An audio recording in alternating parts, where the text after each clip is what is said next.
Alright, so the first problem from today's weekly contest, check balanced string. We're given number string and we're asked to find if it's balanced or not. By balance, we mean that the sum of the digits at even indexes should be equal to the sum of the digit at odd indexes. So 1, 3 will be the sum for the even indexes and 2, 4 will be for the odd indexes. So those are not equal. 4 is not equal to 6 and that's why it's not balanced. Straightforward linear time complexity in space. Sum 1 and sum 2 is where we are going to store the individual sums. I'm going to iterate through the array, and since this array is a string, we are going to get characters. So if index is even, then I'm going to sum the the number, and since the number is character, I will do uh, to get the value, and otherwise I will sum 1 plus equal to num of I minus 0. At the end, if sum 1 is equal to sum 2, then it's a true, otherwise false. Space will be constant and time complexity will be linear. So the second problem, find minimum time to reach last room 1. We are given a matrix m cross n, and we are asked to find the total amount of time to reach the last n minus 1 and m minus 1 cell. And for every cell, if we move, we are given their individual cell minimum time from which or at which we can enter that cell, right? So if we have something like 0 to 4 and then 4 to 4, then suppose this is what we have, 4, 4, then this 4 is the minimum time to enter this cell. I am at this point from the start, and the traveling costs me 1 time unit. So from 0 to go to 4, my time should already be 4, and the moving time will be 1. So by the time I reach this point, my time should be 5. Note that we can't, use travel time collided with the minimum time here. We have said that, we are told that the minimum time at which we can start moving to that room, which means at this point when we start, I should be having a time of 4. So for 4 plus 1 will be the time to reach this cell, and to reach the cell that's our destination, that will be again, since 4 since we are at 5 unit time, then we can straight jump to the destination without wasting any time, but we are going to cost it's going to cost 1 unit of time, so our answer will be 6, right? So it's a straightforward Dijkstra's algorithm. We can have a priority queue and add 3 things to it. The first element should be time, second and third will be the indexes row and column. So I can have a queue, correct, or a priority queue. So since we are going to minimize, I'm going to have a minimum heap, min, and I'm going to store 3 things. So I'll have a vector int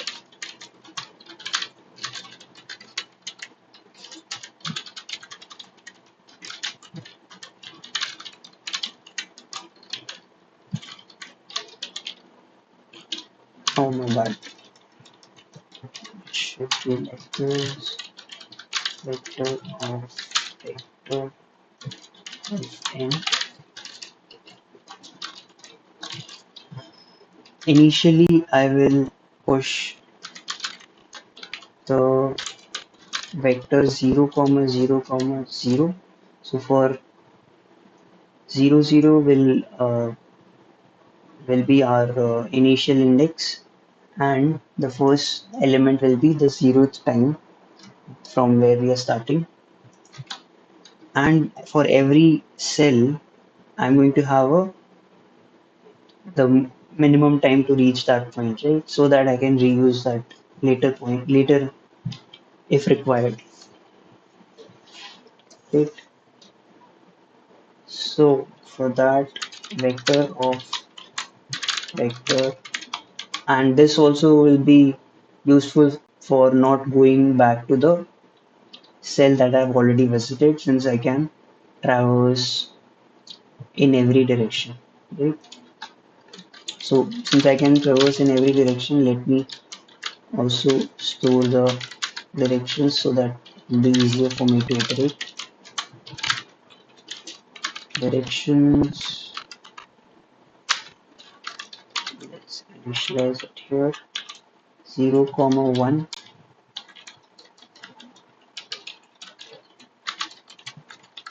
Let me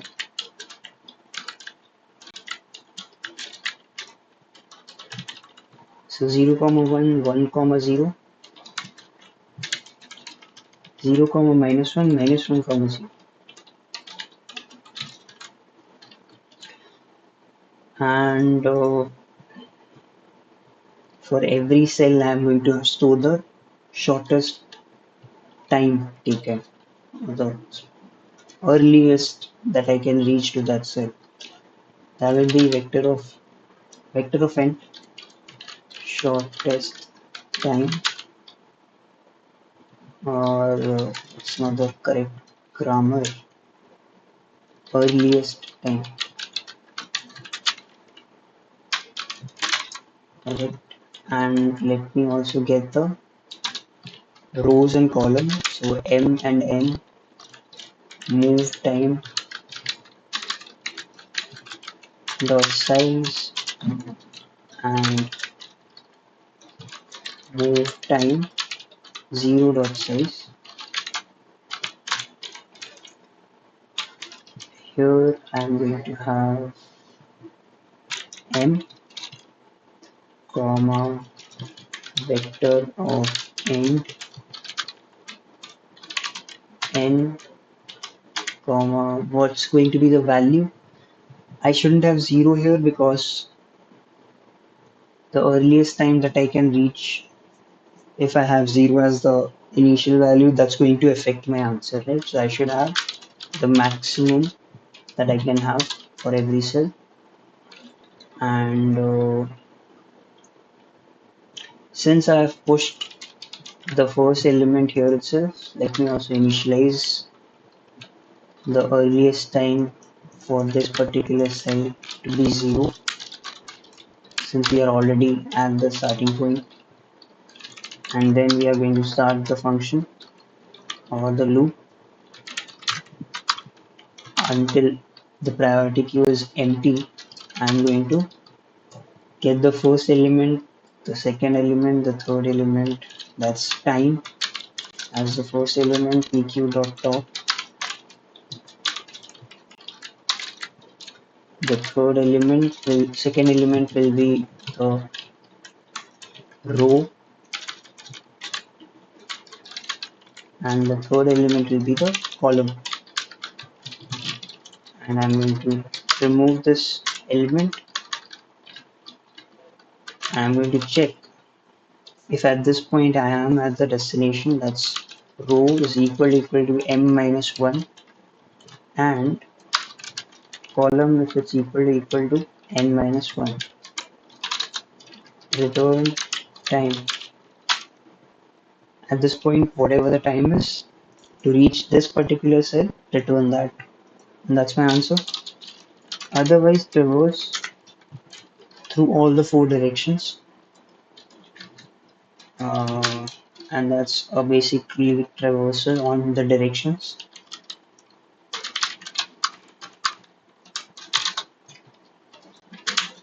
And that's going to give me the coordinates for those particular cells, and that's going to be new row and new column, row plus direction of I 0 and new column. So the old column plus this value, that will be the new column. So if new row is less than m and new row, if it's valid, only then I'll continue, right? So if it's valid,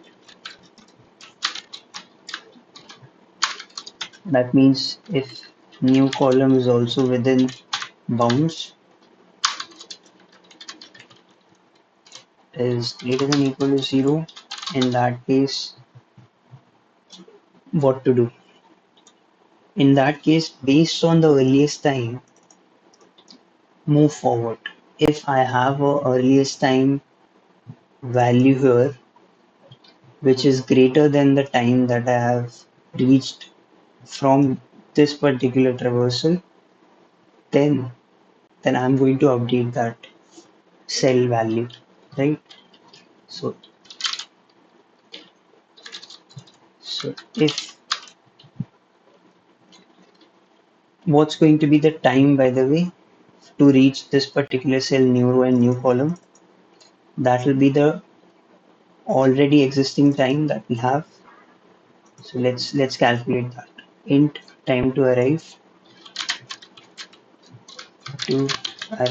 this particular cell, that will be the time that we have already uh, taken, plus the max of either time, I'm sorry, so max of either time and whatever time we have taken should be the value, right? So suppose we have taken 3 units of time and the move time for this particular cell, new row, new column, is 4, then I must take 4 as the time taken, right? So either time, max of time, or max move, or sorry, move time of new row, new column, right? Plus 1. Why plus 1? Because that's our traveling time. So we need to take that into consideration. If the time to arrive is already greater or it's already smaller than the shortest or the earliest time that we have, so that will be new row, new column. So initially this will be int max, so we don't have to worry about that case. It will always be smaller and we'll always update it. So here we'll update the earliest time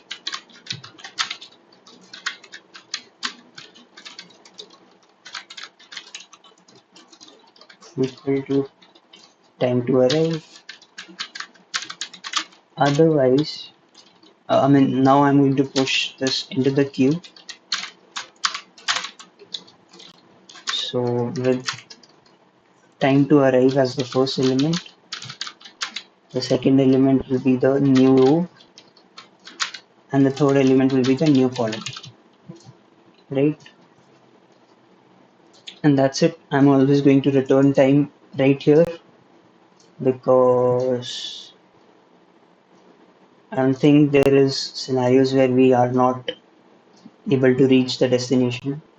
So we are always going to return time, so I can return anything here. Let's see if this works. It does. Let's submit it. Yeah, it works.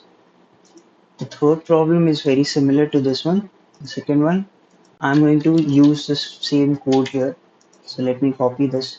It says that we are given the same matrix and the move time, but we are told that we have this one change, that is, if I, or for every odd moves that I make, I'm going to have 2 as the traveling time taken, or for every one, or for every even moves that I take, that will be 1 second.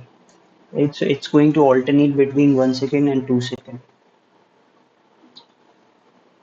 So if I have this example,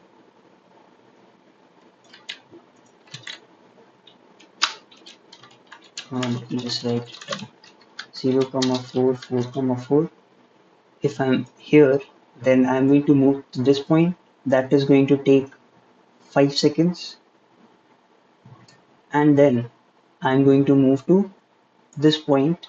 That's going to take 2 seconds for travel, right? So in total, I have taken 5 plus 2, 7 seconds.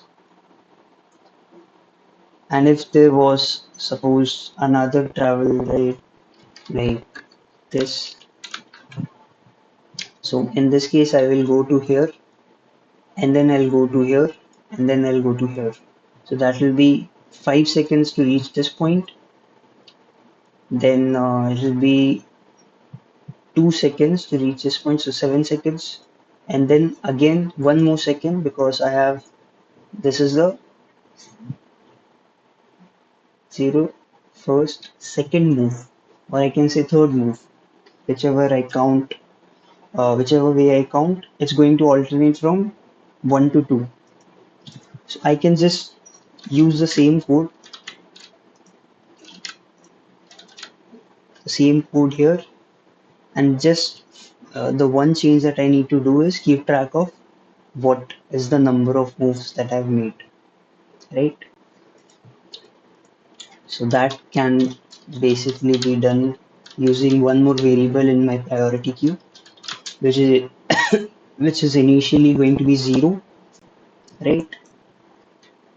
So I'm going to take the fourth element to be that variable. So let me remove that and take this here, pq.top3. This is the variable that will tell me how many, or what is the value that I need to take. What is the traveling second that I need to take? Let me name it like travel time, right? Initially it is uh, or let me just take, initially it is 1 second, and here my time to arrive will be different for the different value of travel time. All right. So here I was adding this. Now I will add just this, and if travel time is 1, then time to arrive will be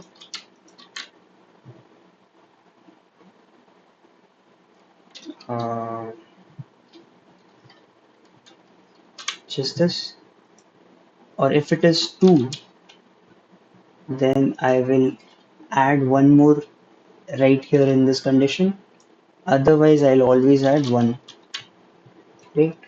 So that makes it 2 here if it is 2. And here inside the push, I will have travel time. If it is equal to 1, then I'm going to have 2 now.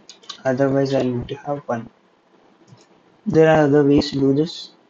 Uh, I'm going to stick to this.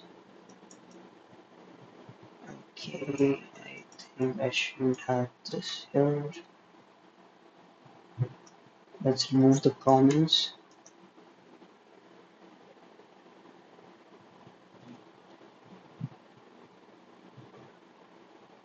My bad. Yeah, I think this is good. Alright, this works. The time complexity for this problem will be m into n, since we are using a priority queue, m into n log of m into n, right? And the space complexity will be m into n, because we have this earliest time. That's why. So that's three problems. The fourth problem is it's on combinatorics, and it's a little bit too much for this video. I'll probably make another video. Thanks.